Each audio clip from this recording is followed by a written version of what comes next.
Once upon a time, in a cozy burrow deep in the ground, lived a curious little mole named Mitch. Mitch was not like the other moles.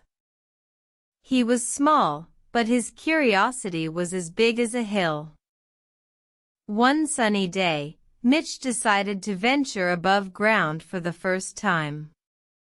He was excited, but also a little scared.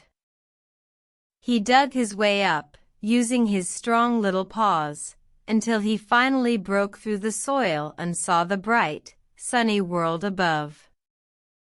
Mitch was amazed by the sights, sounds, and smells. He saw flowers blooming, heard birds singing, and smelled fresh grass. But then, a sudden gust of wind blew his hat off. Mitch panicked and started digging, trying to get back to his burrow. Just as he was about to give up, a kind butterfly fluttered by. She landed on Mitch's nose and guided him back to his burrow. Mitch was grateful and promised to be more careful next time.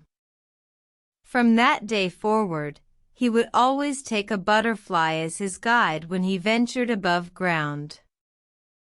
Mitch learned that sometimes, it's okay to be scared, but it's also important to be brave and ask for help when you need it. And so, Mitch lived happily in his burrow, always curious and always learning. The end.